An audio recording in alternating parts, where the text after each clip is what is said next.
Greetings, family, and welcome to another segment of Sound Mind. My name is Bryant Collier. I am your host, and I am just excited to say Happy New Year to you. Listen, I have missed you greatly, and we are back at it. The world has already been crazy in 2021, but one thing remains sure and certain that the Lord is good and Hope TV is here to supply you with all the things you need, all the programming you need to get through these dark and challenging times. I would be remiss without saying, giving a shout out to our executive producer, Dr. E. Dewey Smith Jr. Thank you so much, sir, for your vision of Hope TV, but more specifically, Sound Mind. We salute you and thank you for this opportunity to talk about having Jesus and a therapist. Family, I am so excited to see you again and that you're here joining us. Listen, I need you to do it. It's the top of the year. You already know. Hit that share button. Your friend circle, your family, group me thread, whatever you have, hit that share button. YouTube, Facebook, Twitch, whatever platform you want to give it on, we are streaming on it. And we want them to get this information. I have a surprise for you today. You have been so great for 2 seasons with Sound Mind. Dr. Smith as the original host, and then he brought me in during season 1. And you have been faithful and so supportive, and I am so grateful for that. We have had so many therapists come on and just give us insight. And so I want to continue with that. But I have a little treat for you today. Our guest today is Miss Teresa Pryor.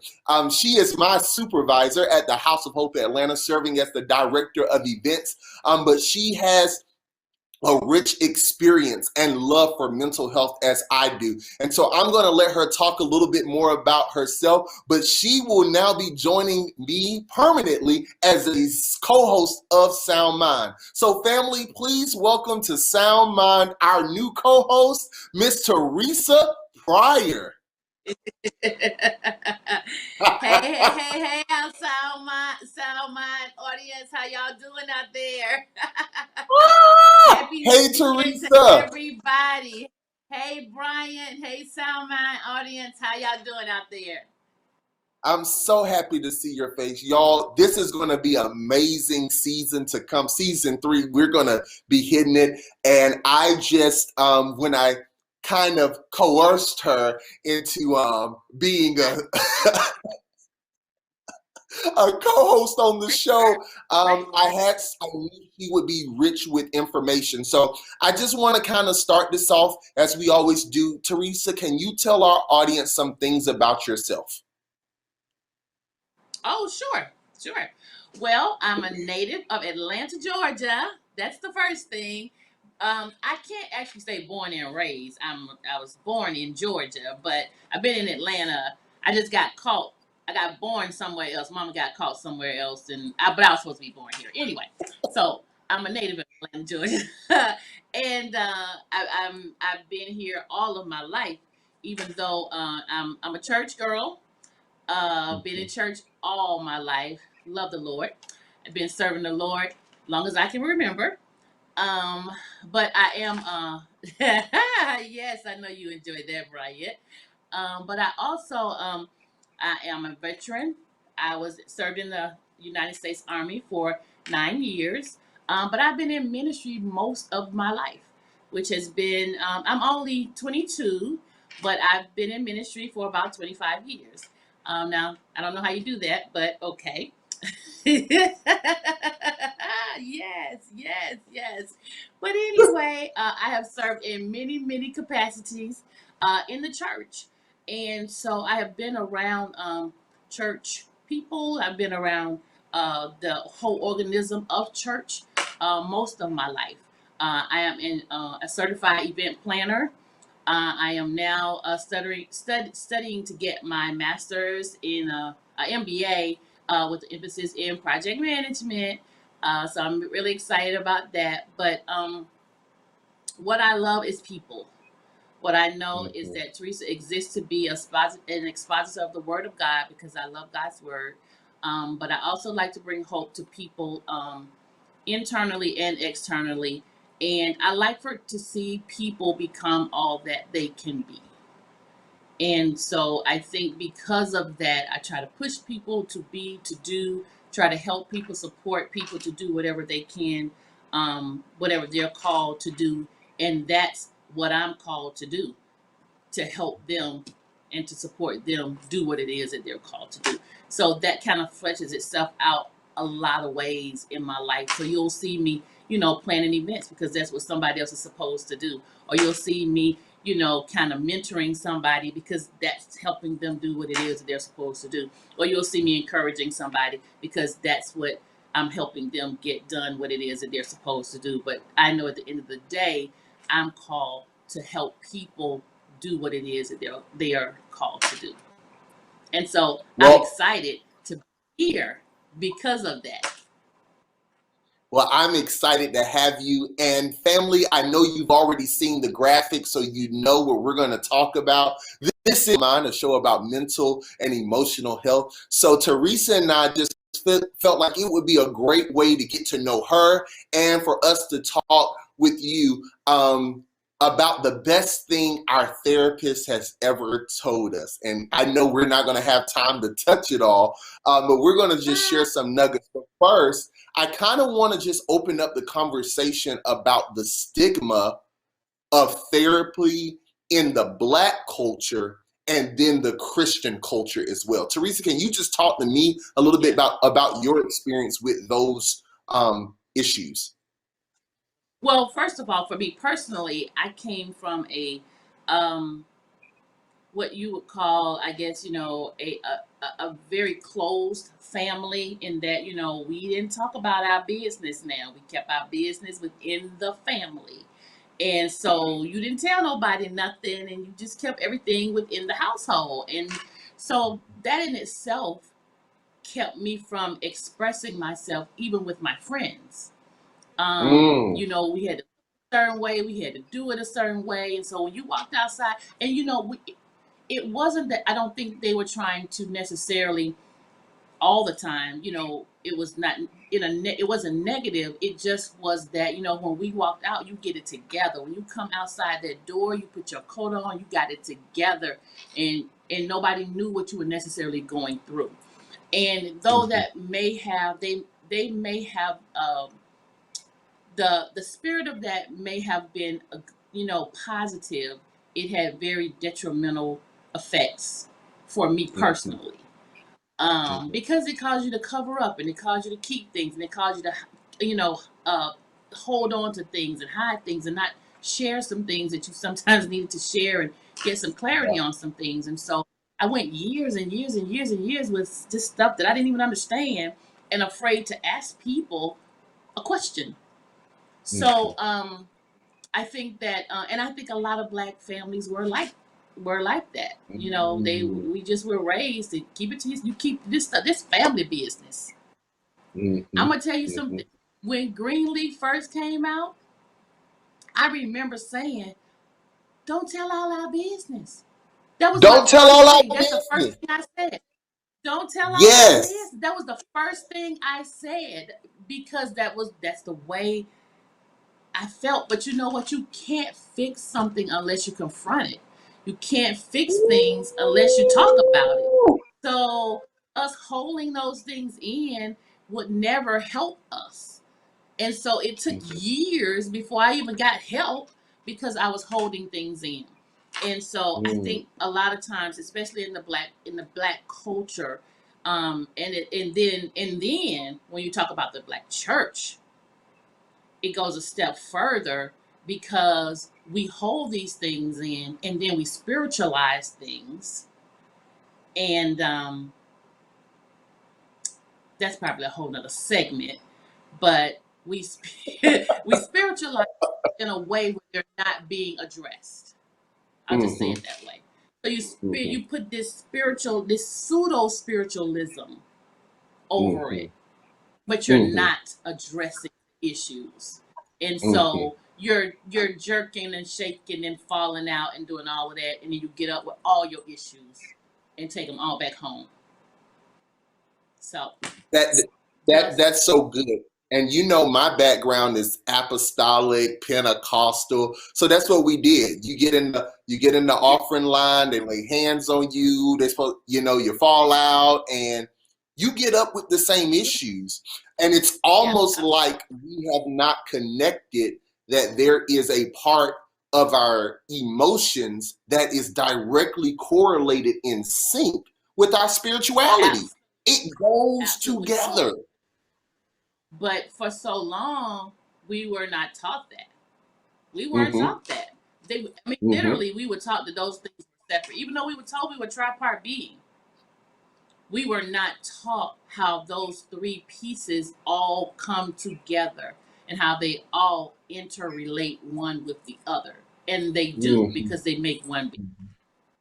Mm-hmm. That's good. So let's get into it. Do you want to start, or you want me to start off with the best thing your therapist ever told you? What, Woo, woo, you you go. want to You go go first. first? You go first. I'll No, go no, no, first. no, no. Okay, I'm gonna cool. let you go. Yep. All right. So I was living in Dallas at the time, and the therapist, the counselor on staff, she was also my personal counselor. And I was going through some identity issues. For me, I've always wanted to be discipled. I've always wanted to, you know, someone to mentor me and pull me under their kind of wing. And so I was just battling with some things I was facing in that area of my life, like searching.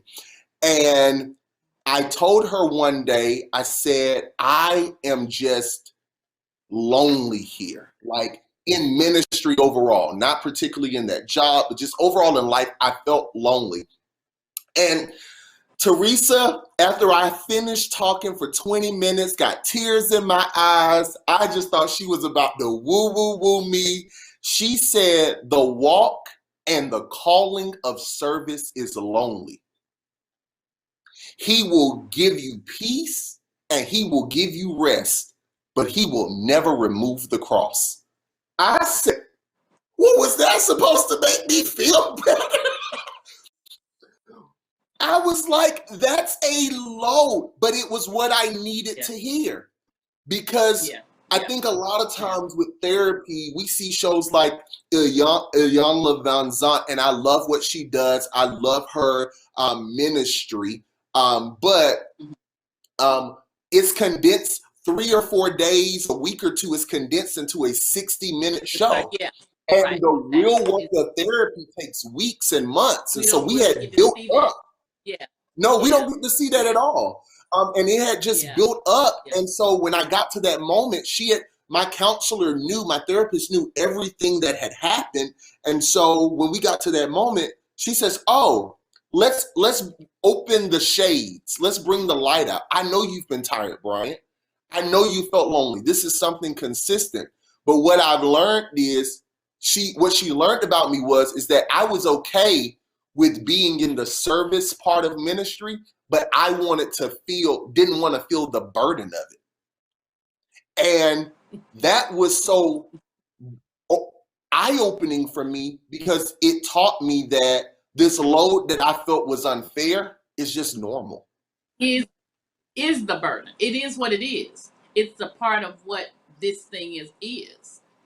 There's Mm-hmm. no way to do what Jesus did, to carry a cross Watch your voice. without feeling what you felt. There's no Yeah. way. It's like, how do I pick up a big tire without it being heavy? That can't Mm-hmm. happen. How do Mm-hmm. you know what I'm saying? Yeah. How do I lug this cross on my back and it not be heavy? And I not get Mm. stuck. And I not get Mm-hmm. stuck maybe with some of this wood and get some splinters in my back. And I mean it's not possible. Mm-hmm. That's not But possible. remember, we don't connect spirituality and emotion With together. yeah, yeah. And that's physical. That's just the physical part of it. That's the physical part of it. Because I'm thinking Yeah. about Jesus and I'm thinking about all he did and all, all the wonder and the glory. And he healed people, and everybody knew him. Everywhere he went, people recognized him. All of those Mm-hmm. things. But he Mm-hmm. also, had. Did you see his back? Did you see him going up Did you see him going up that hill with the cross? Did you see? I'm just wondering We could because write a those are whole the parts. nother we could write a whole nother Bible about what he emotionally went through carrying the Yes, cross. yes, yes. That could be Absolutely, a whole, absolutely, and didn't say a absolutely, mumbling word. absolutely, Now, absolutely, most of us can't absolutely. go to Now, work and carry our cross and not say a mumbling word. And by the way, hit the you don't share have button. to. Somebody needs to hear this right now. Go ahead and tag your friend, tag your coworker. Yeah, You need to have hear this. You got to carry your cross and deal with that. That's and just the burden of what you're called to. Teresa, go. and sometimes not say a mumbling word. Mm. Share, share, share. So then, if that wasn't enough, in the same session, she told me, she said, you have to find peace in accepting that people don't have what you need. Whoa. I said, what do you mean? I'm Uh supposed to huh. be mentored. I'm supposed to be poured into. I have Yeah. all of these people around me. Yeah. I have expectations Yeah. of them. And she said, Yeah. stop having expectations of people. If Dr. D. Monique was on here, she was saying having an expectation is a setup for your next therapy session.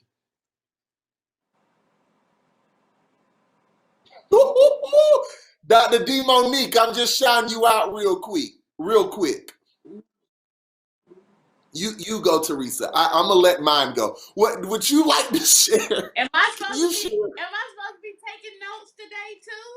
No, this is not supposed to be you taking notes. No, no, no. Oh, okay, okay, okay, okay. Well, it seems as if we're gonna. I gotta come back to that one. Um, I gotta write that one down. Okay. So I'm sitting talking to one of my mentors slash counselors, and she asked me her favorite question: "How are you doing?" And I Mm. started telling her, and I said, "Oh, I'm doing really good. Doing this, and I'm doing this, and I'm doing this." No, I'm sorry. Her favorite question is, "How are you?" I'm sorry. She said, "How are you?" And I said, I'm doing well. I'm doing this, and I'm doing this, and I'm doing this." And so I said, and then I got this going on, and I was really excited about the things that were going on, and this, and this, and this, and this, and so she said, you got a lot going on there. But I Mm. asked you how you were, but I asked you how you were doing. I Mm. asked you how were you, Mm. and I said, okay. She said, let me tell you something that I think you need to know in ministry.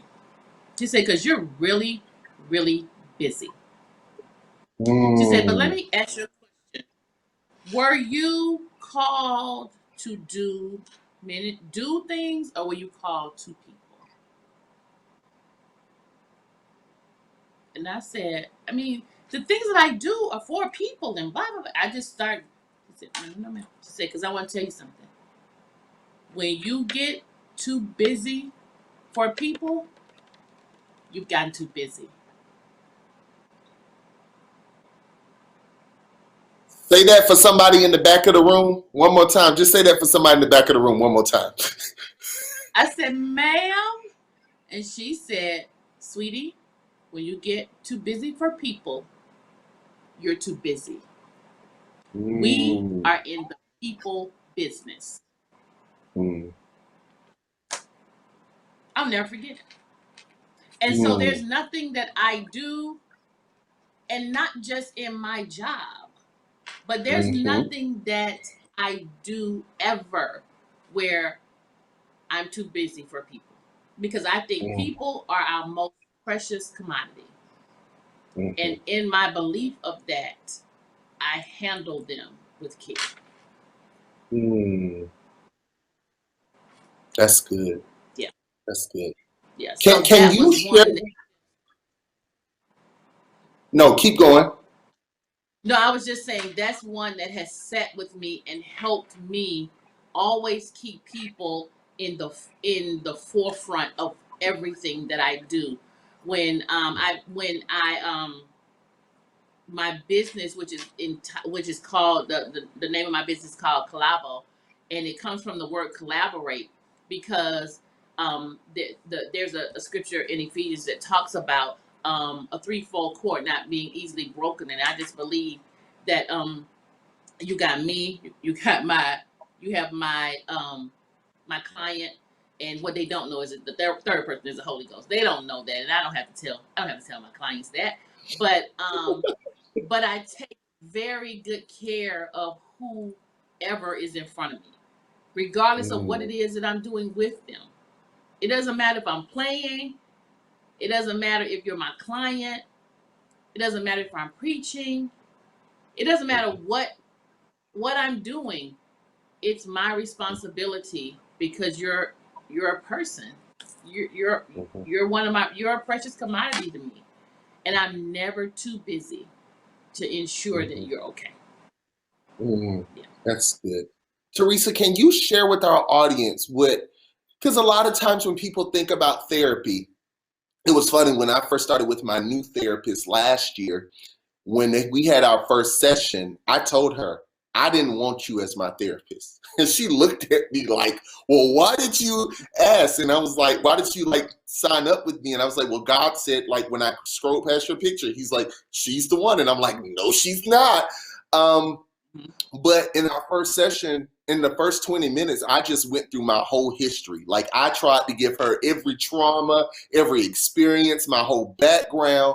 And she said, you are more open than most people are when they first start. And I said, yes, because I don't want to spend my time and waste your time with you asking me prodding questions when I can just tell you.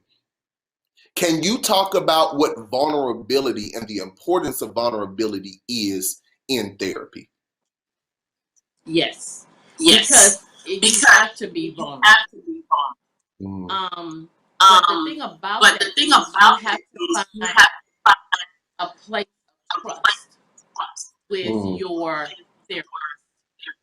I too, the person that's my therapist, I would not have chosen her as my therapist. There's no way in the world. But I know that she's the person that's supposed to be my therapist.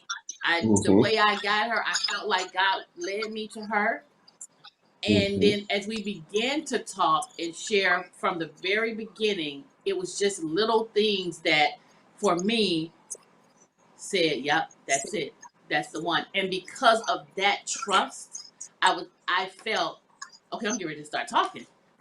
But that piece has to be there because you have to feel like you can share whatever and whenever, with them. So that vulnerability, you have to be there because you'll keep going around in circles if you're not honest, if you're not open, if you're not truthful. You're never going to get to the root of it if you're not open. So you have to feel that sense of trust so that you can be vulnerable.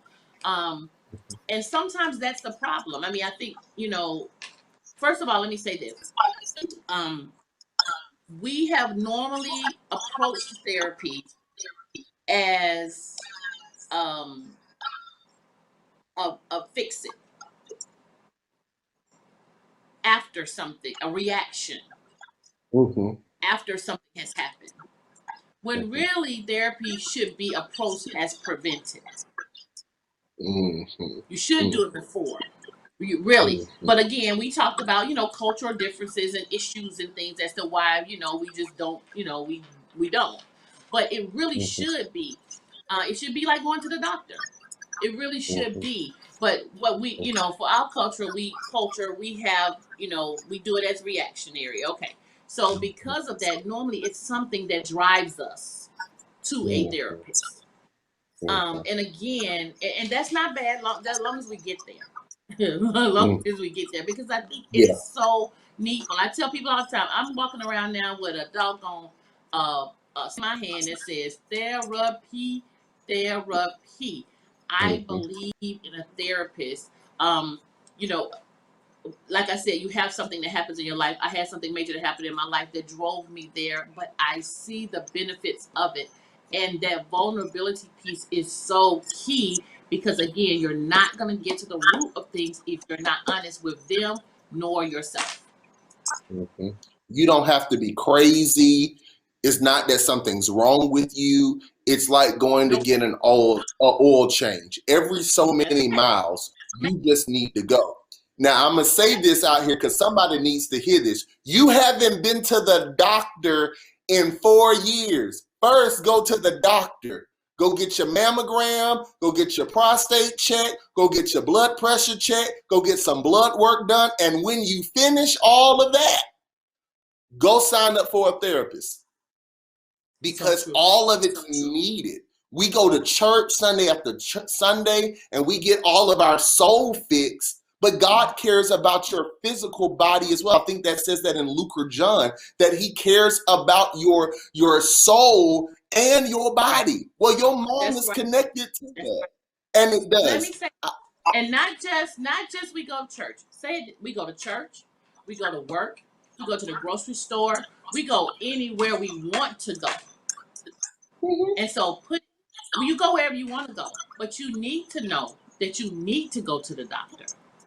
You Mhm. need to make sure that you have a good therapist. You need to do exercising. All those things are needful. And so Mhm. just like we make time to do the things we want to do, we need to start incorporating other things too into our lives because they need to be a needful thing.